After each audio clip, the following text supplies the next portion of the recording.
Hello friends, எல்லோரும் எப்படி இருக்கீங்க? நல்லா இருக்கீங்களா? வாங்க இன்றைக்கி நம்ம தூக்கி எறியும் பிளாஸ்டிக் தயிர் டப்பா, பிளாஸ்டிக் ஃபுட் கண்டெய்னர் போன்றவற்றை பயன்படுத்தி இந்த தை மாத வெள்ளரிக்காய் விதை, பாவக்காய் விதை, பீர்க்கங்காய் விதை, மக்காச்சோள விதை, தர்பூசணி விதை போன்ற விதைகளை மாடித்தோட்டத்தில் எப்படி விதைப்பது என்பதை, இந்த விதைகள் 100% முளைப்பு திறனோட முளைத்து வருகிறதுக்கு என்னென்ன முறைகளை கையாளணும், மண் கலவை, அந்த விதைகள் விதைக்க மண் கலவை என்ன அளவுகளில் ரெடி பண்ணணும் அப்படிங்கிறதையும் பார்க்கலாம்.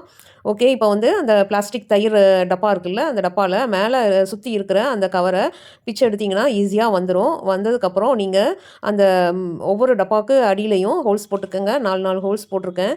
எதுக்காக இதை போடுறோம்னா, தண்ணி ட்ரெயின் ஆகி வெளியே வர்றதுக்கு. தண்ணி அதுலேயே இருந்துச்சுன்னா அவங்களுக்கு வந்து விதைகள் வந்து அழுகிரும். ஸோ அதுக்காக நம்ம இந்த மாதிரி ஹோல்ஸ் போட்டு எடுத்துக்கணும். உங்கள்கிட்ட இந்த மாதிரி சின்ன சின்ன டப்பா இருந்தால், என்னென்ன டப்பா இருக்கோ அந்த மாதிரி டப்பா எல்லாவற்றையும் நீங்கள் பயன்படுத்திக்கலாம். இப்போ நான் வந்து இது வந்து கொடி காய்கறிகள்ன்றதுனால கொஞ்சம் பெரிய டப்பாவாக பயன்படுத்தியிருக்கேன். ஸோ நீங்களும் இந்த மாதிரி டப்பாக்களை தூக்கி எறியாமல் மாடி தோட்டத்தில் இந்த மாதிரி பயன்படுத்தி நீங்கள் அறுவடை பண்ணலாம். இந்த விதைகள் நாசிரியத்திலிருந்து வந்த தரமான விதைகள். வாங்க நெக்ஸ்ட்டு நம்ம மண் கலவை எப்படி பண்ணுறதுன்னு பார்க்கலாம். இதுக்கு கொக்கோபிட் வந்து 60% கொக்கோபிட் எடுத்திருக்கேன்.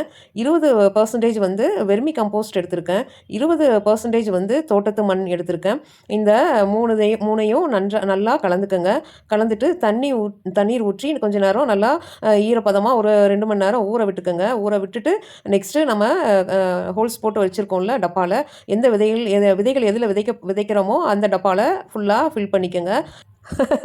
மற்ற டப்பாக்களெல்லாம் யூனிஃபார்ம் போட்டு ஸ்கூல் ஸ்போர்ட்ஸ் டேக்கு போன மாதிரி க்யூவில் நிற்கிது. இந்த ஒரு டப்பா மட்டும் அன்யூனிஃபார்மில் இருக்குது.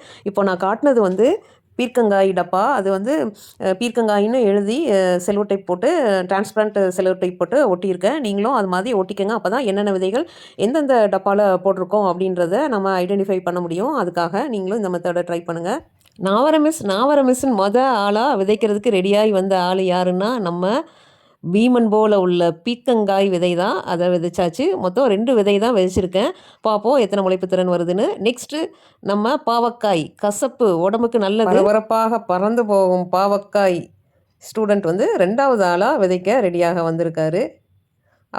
அதுவும் 2 விதைகள் நம்ம விதைச்சிருக்கோம். பார்ப்போம் எத்தனை விதைகள் நம்மளுக்கு முளைப்பு திறனோட வருதுன்ட்டு. நெக்ஸ்ட்டு 3டாக வந்திருக்க ஸ்டூடெண்ட்டு, என்னடா பச்சை கலரில் இருக்குதுன்னு பார்க்காதீங்க, பெயிண்ட் அடித்து வச்சுருக்காவ நம்ம தர்பூசணி ஐயா அவருக்கு தான்.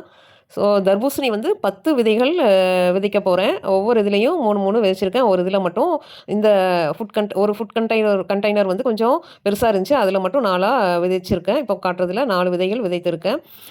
எத்தனை விதைகள் முளைப்புத்திறனோட வருதுன்னு பார்ப்போம். வெயில் காலத்தில் இது வந்து நல்லா காய்க்கும். இப்போ விதைக்கும் போது வெயில் காலத்தில் சம்மரில் நம்மளுக்கு போன வாட்டி நான் நிறைய வீடியோ போட்டிருப்பேன், பார்த்துருப்பீங்க, அறுவடை வீடியோ. ஸோ இந்த டைமில் இந்த வருஷம் சம்மரில் எத்தனை தர்பூசணி வருது, எப்படி விளைச்சல் இருக்குதுங்கிறத நம்ம பார்ப்போம். நெக்ஸ்ட்டு வெள்ளரி விதைகளை விதைக்கிறோம். இதுவும் 10 விதைகளுக்கு மேலே இருந்துச்சு. ஒவ்வொரு இதுலேயும் 3 விதைச்சிருக்கேன். இப்போ நான் விதைச்சிட்டு இருக்கிறதுல 4 விதைச்சிருக்கேன். இதுவும் சம்மரில் நம்மளுக்கு காய்த்து வரும். ஸோ அது சம்மரில் நம்மளுக்கு அது பயன்படுத்துறதுக்கு நல்ல உடம்புக்கு குளிர்ச்சியாகவும் இருக்கும். நெக்ஸ்ட்டு மக்காச்சோளம் நடவு செய்கிறேன். இது ஒரு 10 விதைகளுக்கு மேலே இருந்துச்சு. ஒவ்வொரு இதுலேயும் 4 3 அந்த மாதிரி விதைக்கிறேன். ஸோ இதுவும் வந்து 3 மந்த்ஸில் அறுவடை ஆயிரும். அறுவடை வீடியோ உங்களுக்கு இப்போ விதைக்கிற எல்லா விதைகளோட முளைப்பு திறன் எவ்வளோ இருக்குது, எப்படி இருக்குது, என்னென்ன உரங்கள் போட்டேன் அப்படிங்கிறத நான் அப்பப்போ உங்களுக்கு கண்டிப்பாக அப்டேட் பண்ணுறேன். இப்போது இதை நம்ம விதைகளெல்லாம் போட்டதுக்கப்புறம் நெக்ஸ்ட்டு வந்து நிழலான பகுதியில் வைக்கணும். நம்ம வெயிலான பகுதியில் வைக்கக்கூடாது. அதில் போட்டிருக்க அந்த மண் வந்து சாயில் வந்து காயக்கூடாது. கொஞ்சம் ஈரமாகவே இருக்கணும். ரொம்பவும் ஈரமாக இருந்தால் விதைகள் அழுகிரும். மீடியமாக இருக்கணும். ஸோ வெயிலில் வைக்கவும் கூடாது. காய்ஞ்சு போய் ரொம்பவும் ட்ரை ஆகவும் கூடாது.